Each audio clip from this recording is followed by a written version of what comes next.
Halo, selamat pagi Pak Haryo dan teman-teman semua dimanapun kalian berada. Kami di sini dari kelompok 9 yang beranggotakan Casilda Jessica, Faradila Fiore, Alriza Karela, dan Alicia Margareta ingin menjelaskan tentang validitas. Selamat mendengarkan.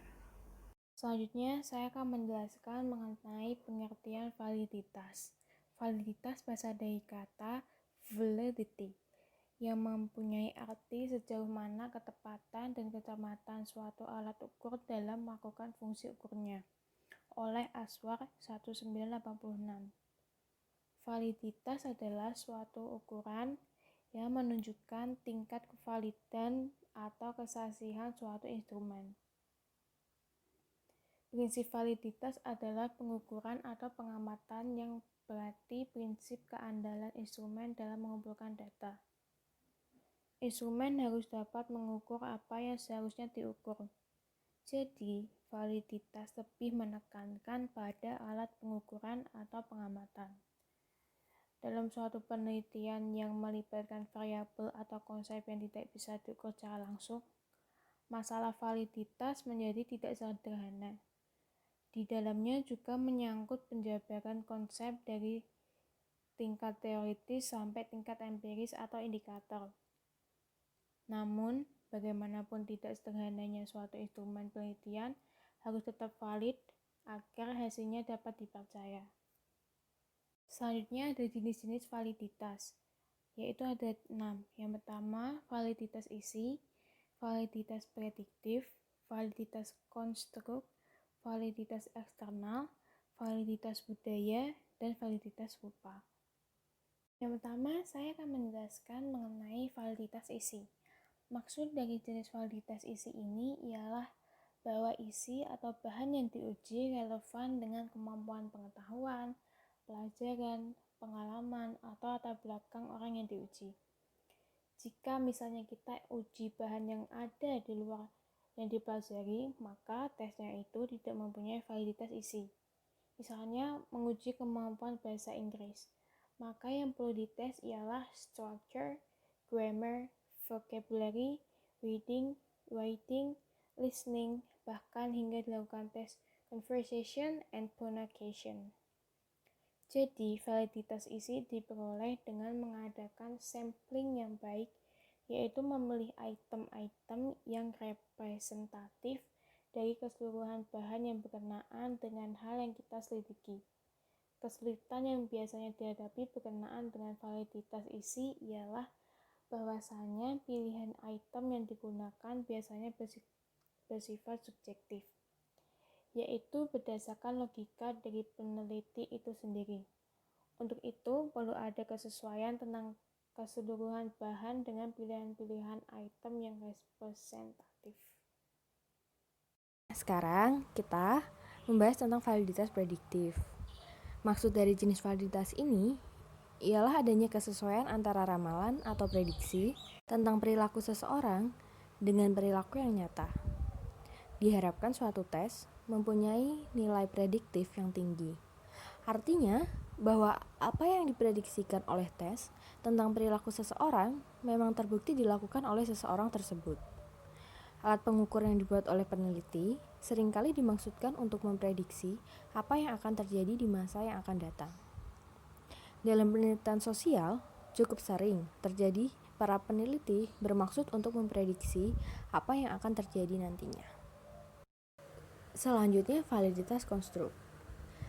Tertulis ada sifat-sifat yang tidak dapat langsung tampak perwujudannya dalam kelakuan manusia. Misalnya, kepribadian seseorang. Kepribadian terdiri dari berbagai komponen. Dengan tes kepribadian, kita ingin mengetahui aspek-aspek manakah yang sebenarnya kita ukur. Dengan teknik statistik yang disebut analisis faktor, dapat diselidiki berbagai komponen kepribadian tersebut, sehingga tes itu dapat disusun berdasarkan komponen itu. Tes yang demikian ini bisa dikatakan memiliki validitas konstruk. Validitas konstruk digunakan bila kita menyaksikan apakah gejala yang tes benar-benar hanya mengandung satu dimensi. Apabila ternyata gejala itu mengandung lebih dari satu dimensi, maka validitas tes itu diragukan. Keuntungan validitas konstruk ini ialah bahwa mengetahui komponen-komponen sikap atau sifat yang diukur dengan tes itu. Validitas budaya. Validitas budaya atau lebih tepatnya validitas antar budaya sangat penting bagi penelitian yang dilakukan di negara yang suku bangsanya sangat bervariasi. Selain itu, penelitian yang dilakukan sekaligus di beberapa negara dengan alat ukur yang sama juga akan menghadapi problem validitas budaya. Suatu alat pengukur yang sudah valid untuk penelitian di suatu negara belum tentu akan valid jika digunakan di negara lain yang memiliki budaya yang berbeda. Kemudian, validitas rupa. Jenis validitas ini berbeda dengan jenis-jenis validitas yang telah diungkapkan di atas.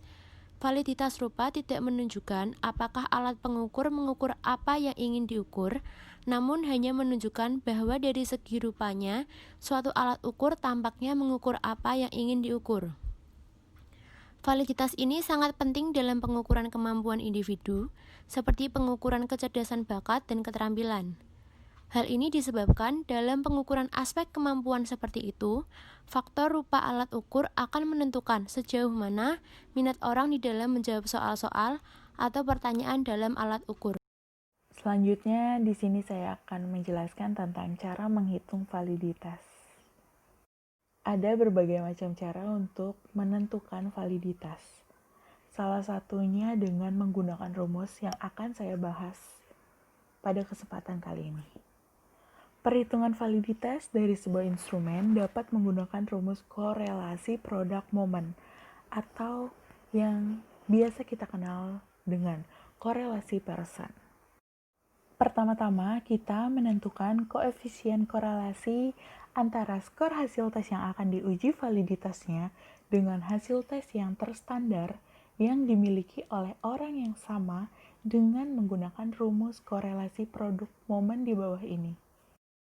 RXY sama dengan N sigma XY dikurang sigma X dikali sigma Y dibagi akar dari N sigma X kuadrat dikurang sigma X kuadrat dikali N sigma Y kuadrat dikurang sigma Y kuadrat.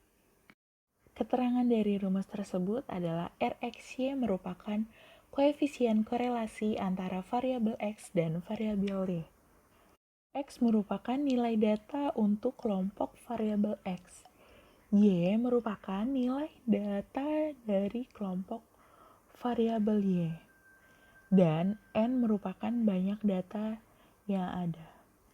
Selanjutnya, menghitung koefisien validitas instrumen yang diuji atau R dikurang hitung yang memiliki nilai yang sama dengan korelasi-korelasi hasil langkah sebelumnya dikali koefisien validitas instrumen terstandar. Di sini kita bandingkan nilai koefisien validitas dengan nilai koefisien korelasi Pearson atau tabel Pearson yang biasa disebut R-min tabel.